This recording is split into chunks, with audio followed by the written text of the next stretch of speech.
السلام عليكم ورحمة الله وبركاته. إن الحمد لله نحمده ونستعين به ونستغفره ونعوذ بالله من شرور أنفسنا ومن سيئات أعمالنا. من يهده الله فهو المهتد ومن يضلل فلن تجد له وليا مرشدا، وأشهد أن لا إله إلا الله وحده لا شريك له، وأشهد أن محمدا عبده ورسوله. أما بعد. جزاكم الله خير, my dear respect brothers and sisters. We're going to be today to continue our series with Fiqh of worshipping. And we have been on the door of Salah for the past few weeks. And today, we're going to be talking about a special uh, occasions where what is the Salah? What is the Salah for those with excuses? Now, what do we mean by those with excuses? Meaning, like, for instance, people who have appropriate excuses. Like, for instance, how will your Salah going to be if you are sick? How will your Salah is going to be if you are traveling? How will your Salah is going to be if you are in a state of fear? How is your Salah is it going to be if you cannot physically, if you or you're unable to make the Salah? So the thing is, with that being said, our deen, my dear respectful brother sister, is a complete deen, and that's something that we need to be very proud of. Alhamdulillah Rabbil Alameen, Allah subhanahu wa ta'ala have given special permissions for these situations. Allah subhanahu wa ta'ala said, وَمَا جَعَلَ عَلَيْكُمْ فِي الدِّينِ مِنْ حَرَجٍ. Allah subhanahu wa ta'ala did not make this deen, religion, to make it difficult for you. لا يكلف الله نفسا إلا وسعها. Allah subhanahu wa ta'ala is not going to overbear a soul more than it could handle. And Allah subhanahu wa ta'ala told us, فَاتَّقُوا اللَّهَ مَا اسْتَطَعْتُمْ. Fear Allah subhanahu wa ta'ala as much as you possibly can. So the thing is here, you know, when we're talking about an obligation like Salah, there is certain excuses that Allah subhanahu wa ta'ala and His Prophet have allowed based on the situation that the person is in. Like, for instance, when someone is sick. Okay, what does it mean when someone is sick? Meaning someone is severely sick that he cannot, and he's unable to pray upright. He's unable to pray upright, whether it was because of he has something wrong with his legs or his heart or lungs or whatever, that he's unable to stand upright. So what do in this situation? What do they do in this situation? Prophet Muhammad sallallahu alaihi wasallam have taught us that if you cannot pray upright, then you could pray while you are sitting. And if you cannot pray while you are sitting, you could pray while you are in flat on the ground. And if you cannot pray while you're flat in the ground, you could pray while you on pray in your one of your sides. And if you cannot move your limbs, then you could pray with your eyes. Literally, you could pray with your eyes, like shutting down and moving move for the movement. Yeah, Prophet Muhammad sallallahu alaihi wasallam said, وَإِذَا أَمَرْتُكُمْ بِأَمْرٍ فَأْتُوا مِنْهُ مَا اسْتَطَعْتُمْ. If I order you to do something, do as much as you possibly can. And Prophet Muhammad sallallahu alaihi wasallam, he said, صلي قائما فإن لم تستطع فقاعدا فإن لم تستطع فعلى جنب. It's an authentic hadith by Prophet Muhammad sallallahu alaihi wasallam that you pray while you are standing. And if you can't, then sit. And if you can't, then you're on your side. And again, this is something, brothers and sisters, that we do based on how much we bear. Again, can someone the issue here again, when we talk about the two extremes of the situation, where someone say, oh, I have a flu and I sneezed a couple of times, then I could pray while I'm on the ground. No, you know yourself more than anybody else. On the contrary, you have people who are very sick. They cannot even they cannot hold themselves upright, yet they overdo it, and they still want to pray upright. No, this is wrong, and this is wrong. If you felt that you can't, then you can't. Khalas. And Allah subhanahu wa ta'ala knows the best. So this is the very first thing. The very first type of excuses is when someone is what? When someone is sick. Okay? Now the second type of excuse is when someone is traveling. When someone is traveling. Now, the very first question that people tend to ask: when do we consider to be traveling? As soon as you leave the city that you live in, you are considered to be traveling. Let's say, for instance, here we are living in Columbus, Ohio.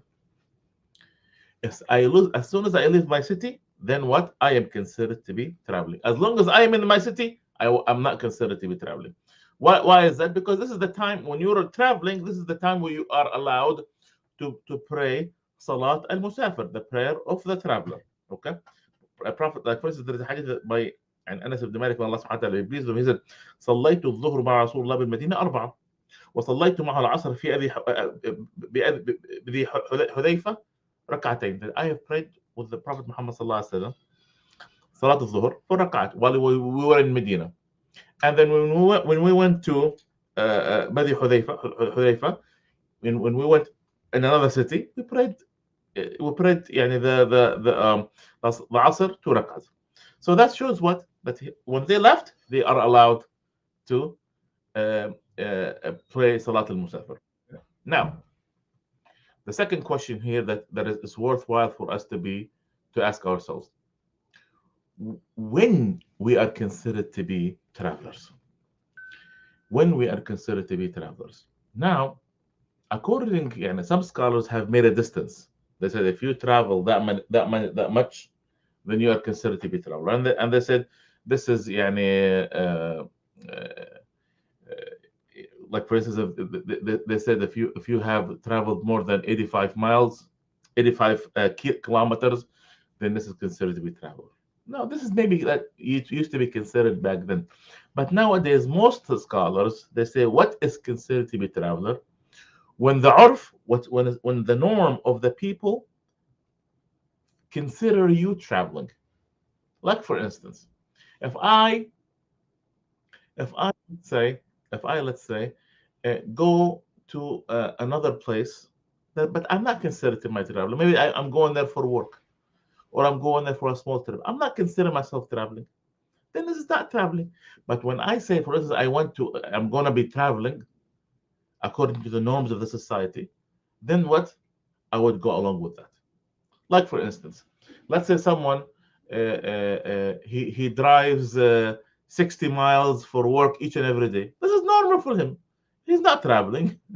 Yeah, this is normal for him. Versus, he said, "I'm going to travel to another state or another city or another country." Then this is considered to be traveling. So the correct answer is when do you consider to be traveling? When the norm of the society, think of you as being traveling. This is what considered to be traveling, and the distance, and it doesn't matter of the distance. The scholars, they said 85 kilometers because the Prophet Muhammad started praying Salat al-Musafir, the prayer of the Musafir, okay, after he exceeded that distance. Okay. Now, what is Salat al-Musafir? What is Salat al-Musafir? Is that you do two things. You do jama' and you do qasr. Okay. What jama' mean? Meaning that you pray Dhuhr and Asr together. And you pray Maghrib and Isha together. Now you have two types of prayer. Sometimes you could pray it early, and sometimes you could pray it late. Like, what does that mean? Let's say I am traveling now. I left my city, and it's time for Dhuhr. Okay, I have two options. I could pray Dhuhr and Asr now, in the time of Dhuhr, or I could pray Dhuhr and Asr in the time of Asr. Okay. Oh, and the same thing, I could pray Maghrib and Isha in the time of Maghrib, or I could pray Maghrib or Isha in the time of Isha. The only you notice that we could combine prayers, the Dhuhr and Asr and Maghrib and Isha, but Fajr, it's still, we pray it at its time. There is no, you cannot combine Fajr. Okay. Any questions before we move forward for our audience? Any questions? Okay. Now,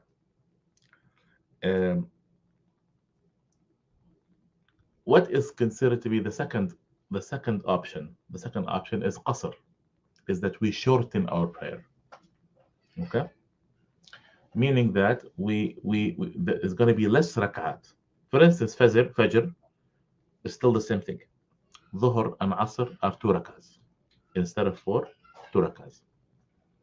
Maghrib is still 3 rak'ahs, and Isha become 2 rak'ahs. So any 4 rak'ahs, any salah with 4 rak'ahs will become 2. Okay, so again, an example. Let's say I am traveling and it's time for Dhuhr. I could pray 2 rak'ah Dhuhr, and then at the same time I could pray 2 rak'ah Asr. So I make taslim after 2 rak'ah, I will get up and pray 2 rak'ah Asr. For Maghrib and Isha, I will pray 3 rak'ah Maghrib, and then after that I will get up and pray 2 rak'ah Isha. Okay, I could combine them together. Okay, all right. Now, what, for how long I could combine my prayer? This is something, an issue that scholars have differed on. Some scholars said 4 days. Sometimes some scholars said, said 3 days. Sometimes some scholars said 15 days. Sometimes scholars have said 19 days. Sometimes some scholars said as long as you consider yourself traveling. Okay. So what is the most the most authentic one, or the scholars that would go by? As long as you consider, as long as you consider yourself traveling, okay, as long as you consider yourself traveling, like for instance, let's say I travel to Canada, okay, and I know and I don't know how long I'm gonna stay in Canada, then I would make Jami' and Qasr, combine and shorten my prayer for as long I'm there. The issue here is that I don't know how long I'm going to be there. But let's say, let's say, I know exactly how long I'm going to be there. Like, let's say I'm going to be there for a month. And this is another thing scholars have differed on. Some scholars said 4 days. And Ibn Abbas, he even said 19 days.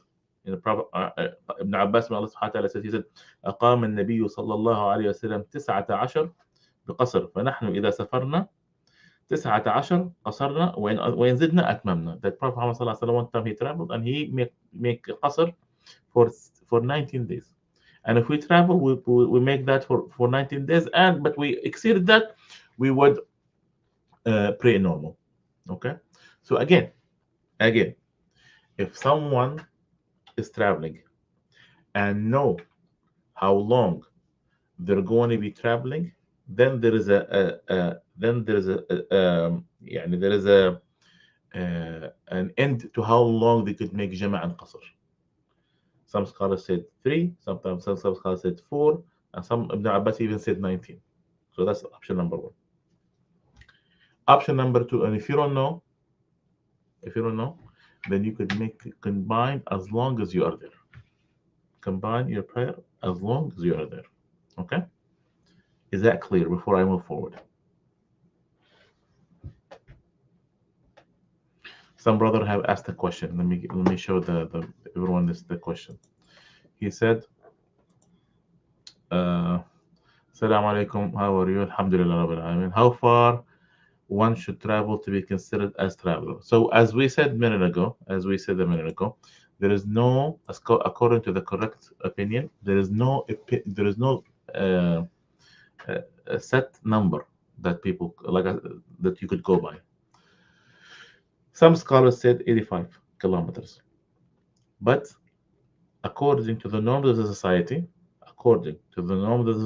if you consider yourself traveling, then this is traveling. Doesn't matter of the distance. Before we move forward, is there any questions? Okay. Now 2 more questions. Let's say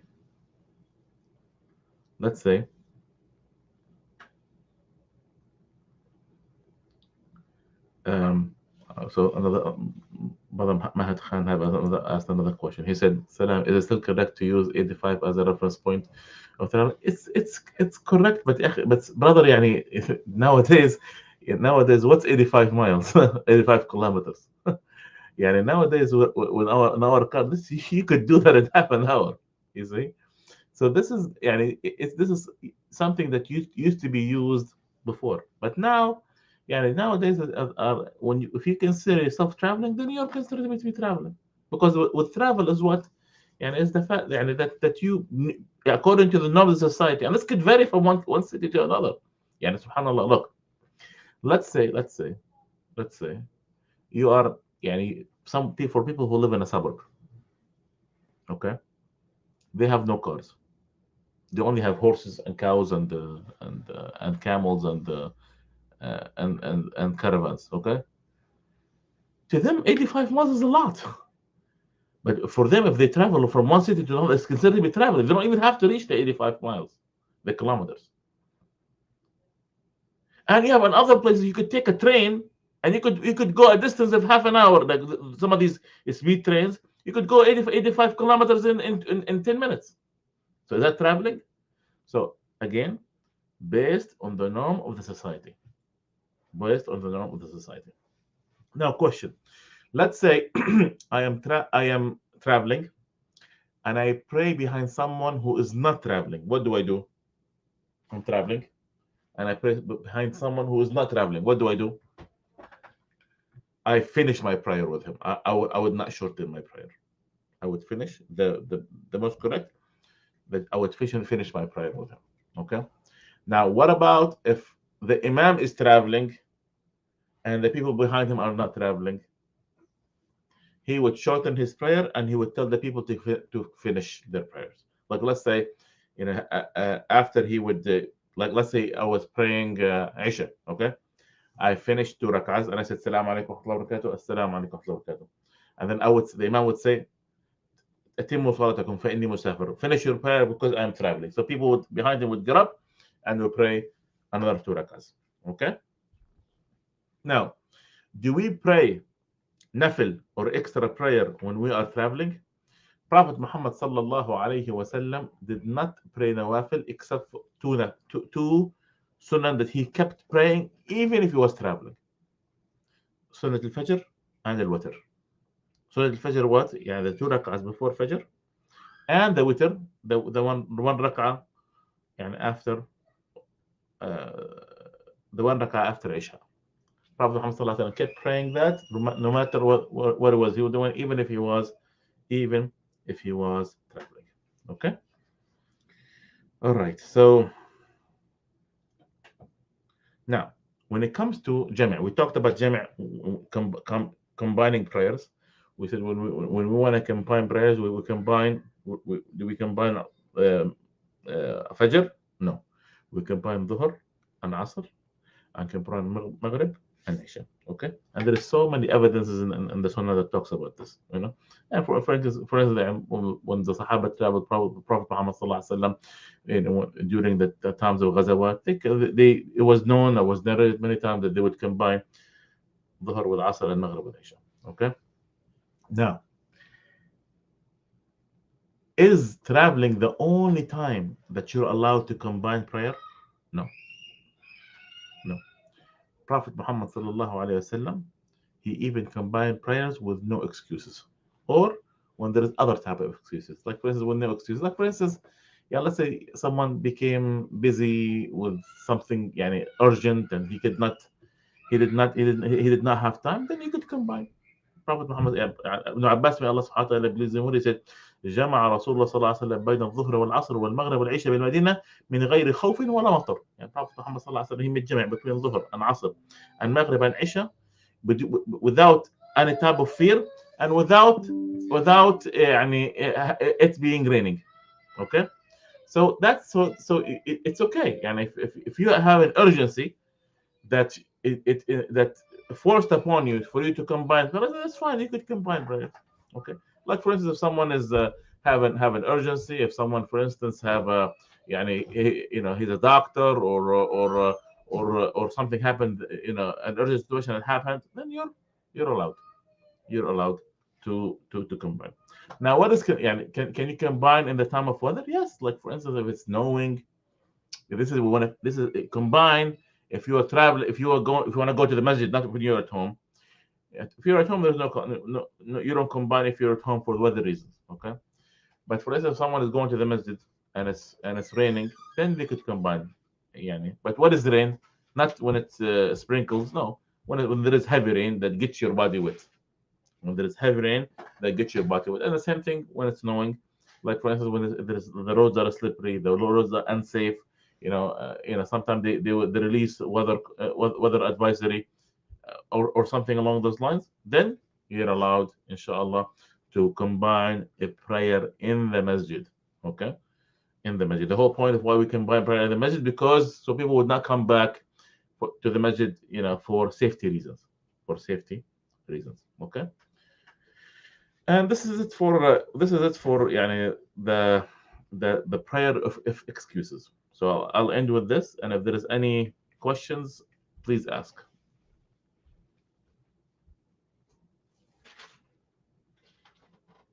Any questions?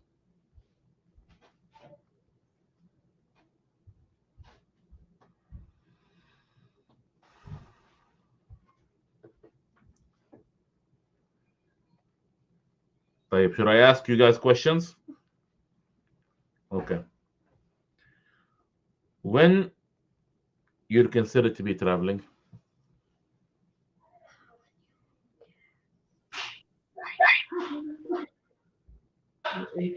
85 kilometers or farther from your home.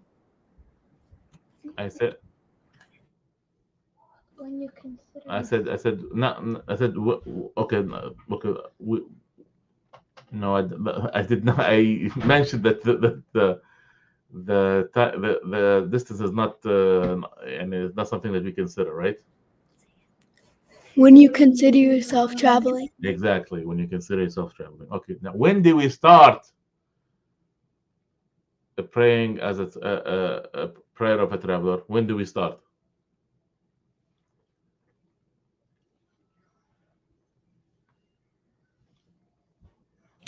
As soon as you leave your home. As soon as you leave your Country. city.